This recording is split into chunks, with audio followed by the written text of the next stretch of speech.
I just quit my job, and in 3 months, I'll be moving from Singapore to the UK to chase a crazy dream, to be a musical theatre writer.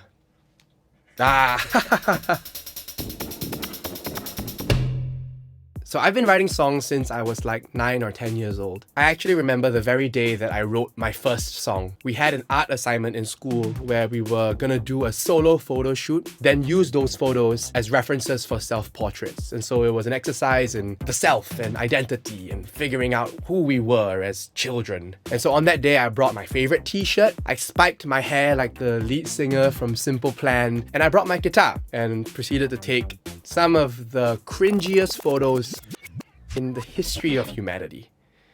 So yeah, my guitar was with me in school, and as you would expect from a prepubescent boy desperate to impress his crush, I proceeded to whip it out, it being my guitar, during recess to, play some tunes and hopefully my crush would notice. Unfortunately, I only managed to attract a group of boys. There was not a single girl in sight. And so, there and then, we decided, as a group, we would write a song.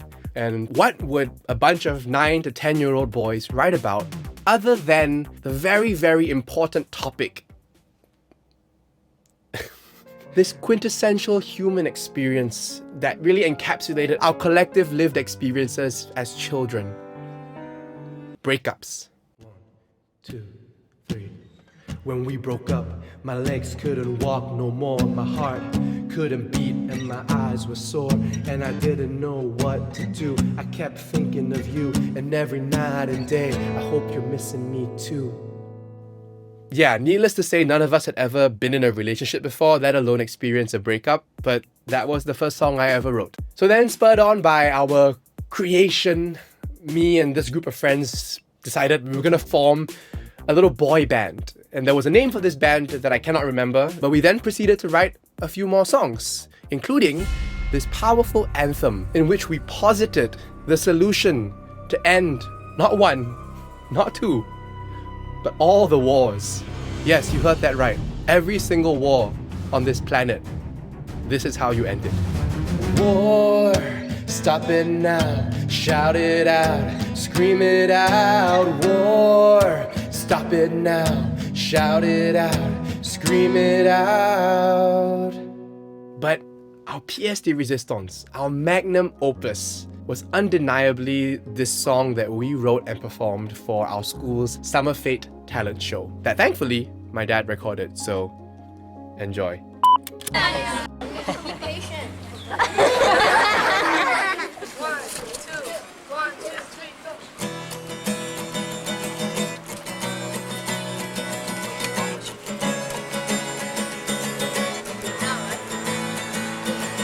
Accomplish your dreams. It's a wonderful sensation. When you accomplish your dreams, life is not the same. When you accomplish your dreams, you know that there is one thing, that nothing's gonna bring you down. Yeah. It may take a long time, but I know I'll make it. You must believe in yourself and try. Even though you think that it's so hard to do, you must try and do it till it's over. You can do it. You just have to try. When you accomplish your dreams. Okay, look, yes, the melody of the verse is a complete rip-off of Celine Dion's My Heart Will Go On. And yes, we were trying to play it cool when we were performing as if we didn't care whether we won, and then proceeded to obnoxiously celebrate when we did win. Okay,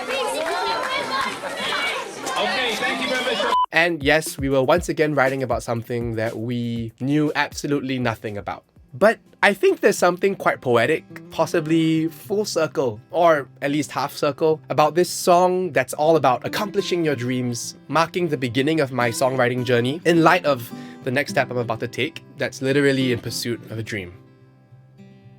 Couldn't have wrote a better script if I tried.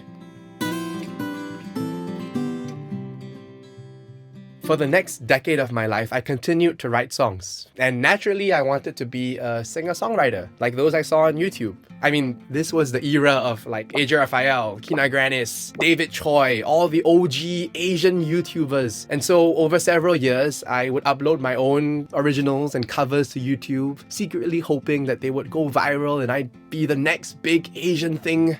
But there were two main problems. One, I wasn't a great singer, and I still am not fantastic. And two, at the time, I felt like my original songs were, for lack of a better word, very cheesy. I had this idea in my mind that the pinnacle of songwriting was when lyrics were poetic and abstract and would show rather than tell. But I just found that the songs that I was writing had lyrics that were very literal, very specific, just the opposite of what I thought a good song should be. And in fact, the more specific the song was, the more specific the situation that I was writing in response to was, the more I would like the song. But because of my preconceived notions about what good songwriting should be, I would frequently condemn myself for not being good enough, which would lead to me taking long breaks from songwriting and then returning again and then taking long breaks again and telling myself that I wasn't a good enough songwriter. But then I discovered musical theatre, or more specifically, musical theatre writing.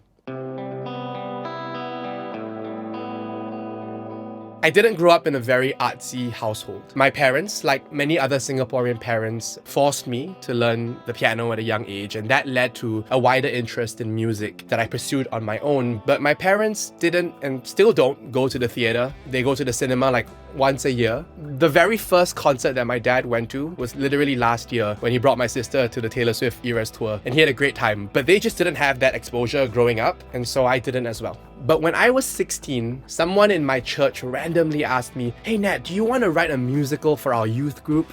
I had never thought about writing a musical before. I had only written songs, but I was 16. I had a lot of free time on my hands, and so I thought, yeah, why not?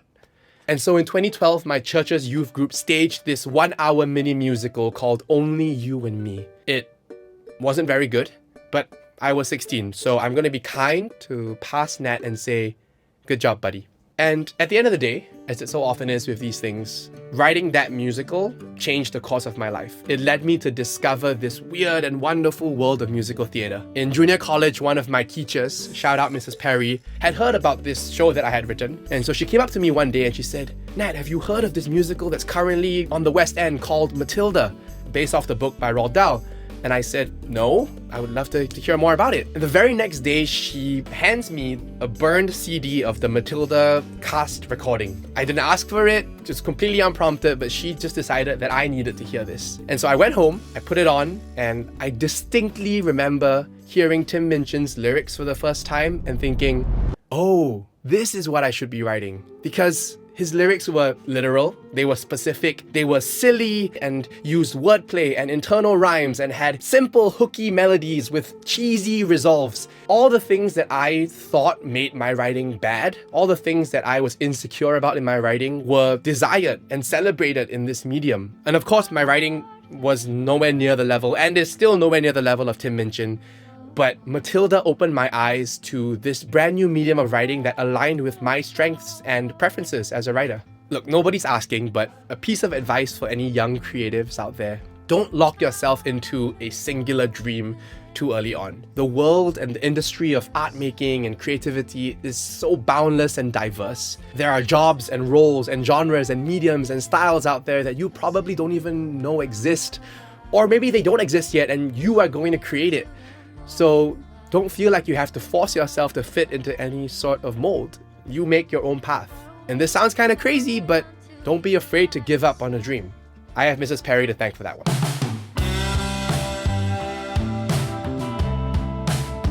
Cut to 5 years later. I was in college and a good friend of mine, Yen, brought up the idea of writing a musical. He was a playwright and I had written a mini musical of sorts before, and so we decided to just do it. In 2017, we staged Overtime, a musical about two friends and the struggle between passion and pragmatism, something that felt really real to us at that stage of our lives. You word it with punctuality, efficiency, productivity, and summary.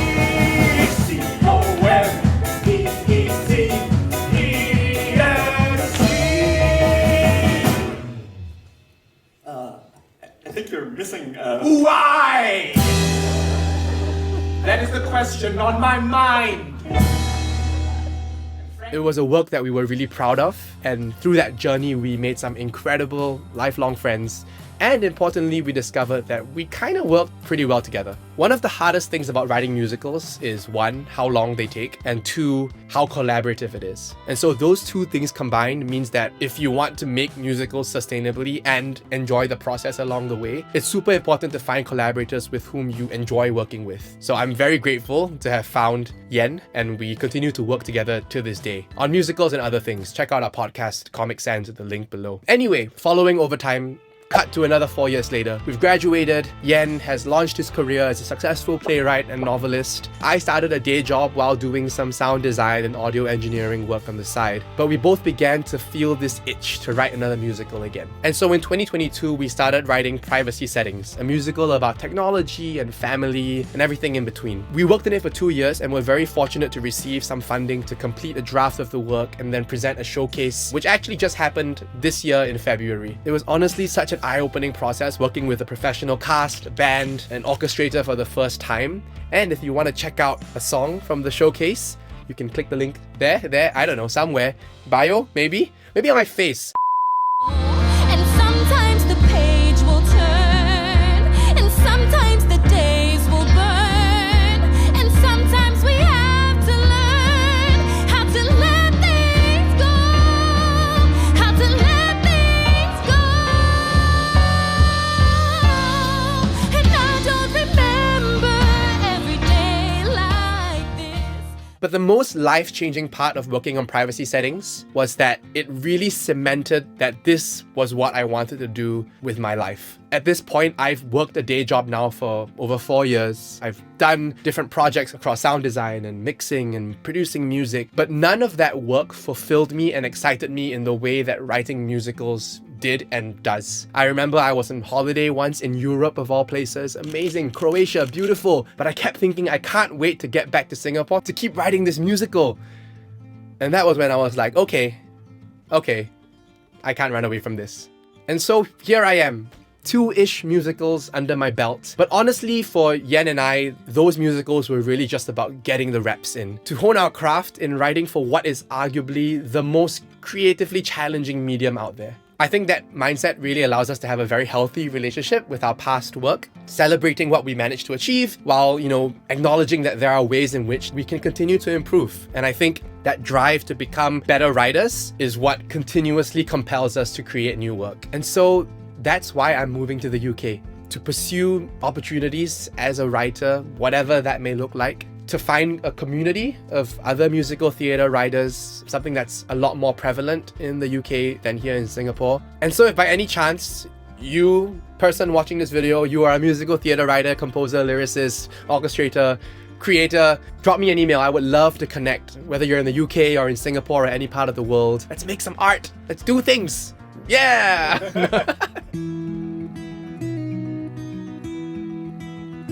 So what's next? To be honest, I don't know, and that scares the crap out of me. In 3 months, I'll be boarding a plane with my wife and my 2 dogs. We'll be uprooting our entire lives and starting a new chapter, not really knowing what's to come. I decided to start this YouTube channel to document this journey, knowing full well it might honestly lead to nothing. It could very well be that in a few years I'd be back here in Singapore working a 9-to-5 office job again. That would suck.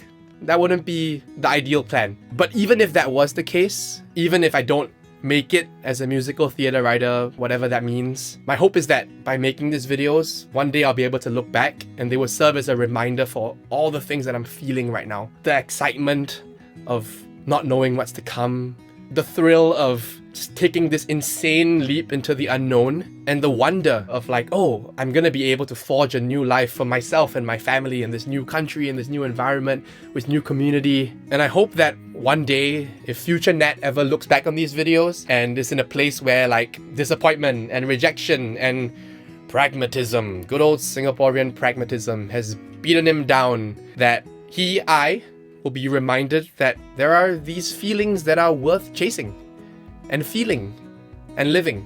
Because at the end of the day, dreams, they come and they go, right? We achieve them, don't achieve them, change them, lose them, But I believe dreams are a means to an end, right? They represent something that's out of reach, out of grasp, something that requires us to take a step of faith, to do something that scares us. And that's important because that's how we grow as people. That's how we become stronger, smarter, kinder, more empathetic, more generous, better human beings.